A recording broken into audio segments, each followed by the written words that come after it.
Hi, this is Marshall Sponder in Singapore, and I am going to answer a question that came up recently for me, which is why does somebody want to buy my book and Social Media Analytics, published by McGraw-Hill in July 2011.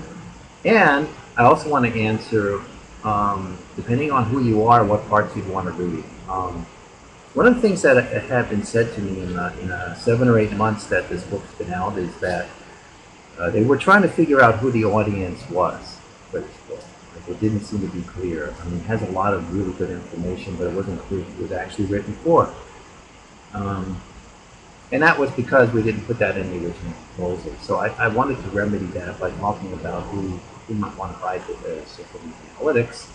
And also put in context of Singapore. The people that are going to be at the conference today are going to be brand managers and also integrated telecommunications type support people, and maybe not all of them necessarily need to read the whole book or are interested in all parts. So if you're a beginner, what should you read versus what should you read if you're not a beginner, and what should you read if you're getting into social media, what you should read if you just don't know anything about this one. I want to also take in mind that here at the conference in Singapore, there seems to be a very structured type of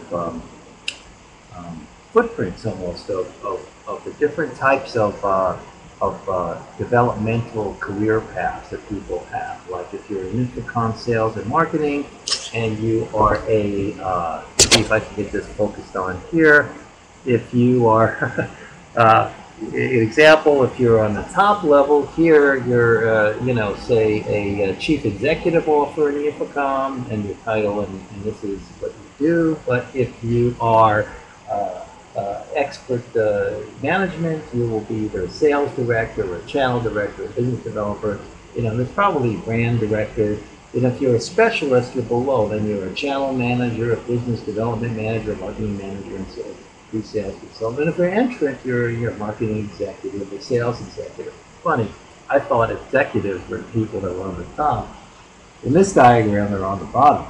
But it's interesting to me is that they had a framework. That this is a framework of how the roles of business are structured by the function. And actually, this could be a very interesting type of segmentation to cut social data.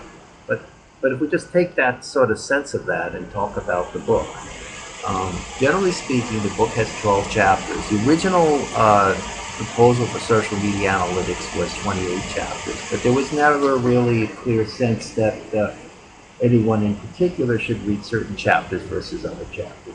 So everybody should read the foreword and the preface. The foreword was written by Avinash Koshak. He is the Google Analytics evangelist. He's a friend of mine, and we used to be on the board of directors of the WAA, Web Analytics Association, that now just got rebranded to be the DAA, or Digital Analytics Association. And that was back in 2007. I was also one of the first people that connected with Avinash when his blog Occam's Razor was formed. I was one of the first people that he asked for a link to his blog. The first chapter is really for everybody, really. Brand managers, ICT people, and so on. And basically talks about the challenge of using all this data, where to look for it, the fact that it's unstructured, and so on. I think that we don't do any of the case studies in chapter 1. In chapter 2 is actually not a very big chapter. It would appeal primarily to brand managers in terms of audience. I don't think ICT people would necessarily have that much that they'd need out of chapter 2. However, the infrastructure to support various marketing ideas may be something that falls to IT, so it wouldn't necessarily be a bad idea for both of you to read chapter 2. Chapter 3 is on international monitoring and the challenges of the multi-dialect, multilingual, multi-subject, multi-sentiment, country sentiment, very difficult to do, extremely challenging, and I don't know that anyone has uh, the monopoly there on the best people. I think in this room, the best people by far in Asia, particularly, is Brandology, and they're at the conference in this room right now. They definitely have been doing this, and they have an interview, perhaps the only really first interview they've ever given in the book, and so and that was a key part of my thinking about how to do international. So is that for brand managers? Well, not necessarily. If you're not doing international campaigns and you don't care about what's happening in China, and or you don't care about what's happening in the United States, you're not.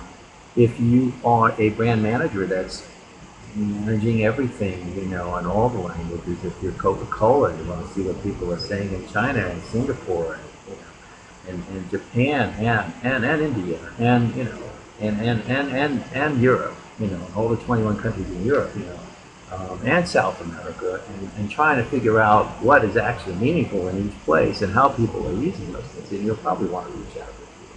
If you're the ICT manager, you definitely probably want to realize that, you know, the repository is needed, and the staff and support people to do the kinds of things in Korea are not easy, and often it makes sense to just go out to an outside vendor like a Brandology or Synthesio or Nebraska, because these things are very difficult to support internally. So chapter 4 talks about intelligence, social intelligence. This would be mostly,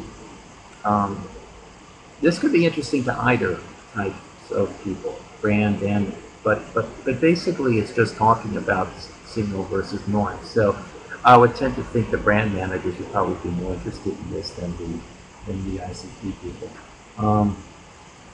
There again, though, it's difficult to say. Chapter 5 is definitely, and chapter 6 are definitely chapters that would appeal more to the brand managers, to the branding people, to in the audience, to building, because it's really more of an idea of how are you going to figure out what is worthwhile about the social efforts that you're making. I mean, and how much weight to put to them. I mean, how much value is a fan or follower friend? You really don't know. I mean, you know, you can think about it, and there are people that have done studies, but at the end of the day, it's not that clear what a fan is worth. And a fan of McDonald's could be worth anywhere from, you know, $100 to $500.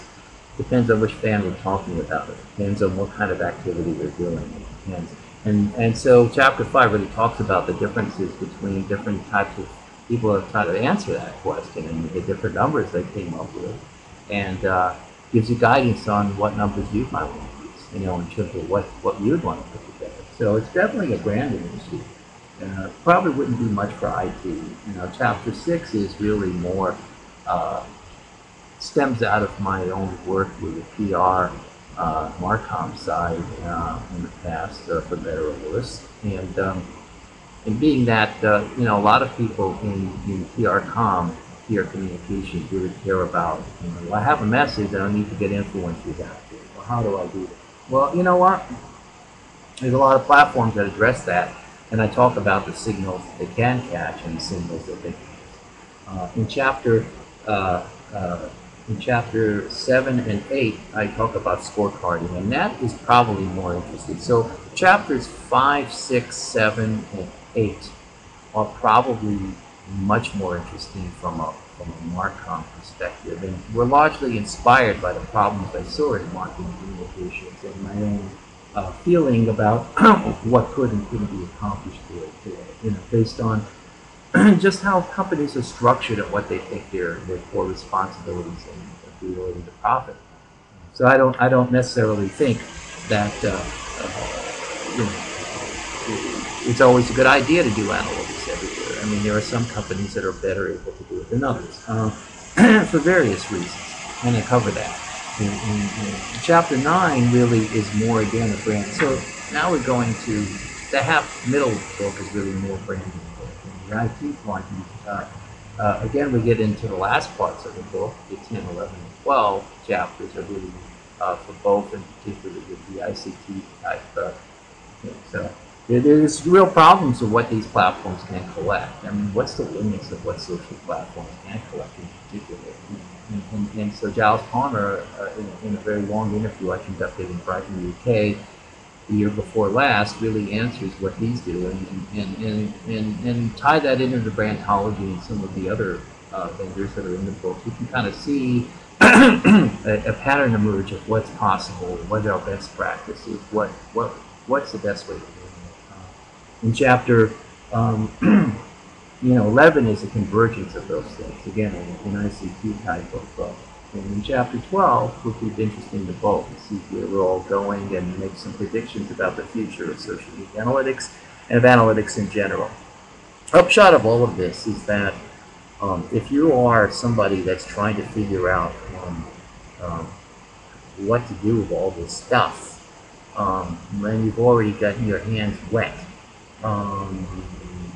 and you need to do something, social media analytics, the book is definitely going to help you. If you are a person that you're just curious about analytics, you have no sense of anything that you've done, or you don't know what to do, you want something that's going to help you do something tomorrow, you want to know, do I use TweetDeck or do I use Hootsuite? You know, my book probably doesn't have that much to offer you because, honestly, my focus really wasn't whether you should use Hootsuite or TweetDeck or, whether you should use Twitter, whether your likes are, how many likes should count, when, what the new Facebook timeline was and what that should count. I'm not saying those aren't important questions, but that really wasn't my focus in the book. It was more a way of looking at different slices of the entire landscape and looking at how to make sense of it. So I didn't really write a book that tells you how to sit down and do social monitoring, although I gave a lot of hints to people who are doing it, I thought, well, and people who aren't doing it well, and what things they might be doing. I didn't really write the book to tell you how to get started doing it. So if that is what you want, this book is probably not for you. There are probably other ones that will just orient you generally on how to get started. However, I do address in the book that before you go out and invest in any of these more expensive integrated solutions, you probably want to get your hands wet. And so that is addressed in the book. Don't go out and spend a lot of money until you actually understand what it is that you want to capture, and look at around a lot of different platforms and be able to really look at them and see if they in fact do it.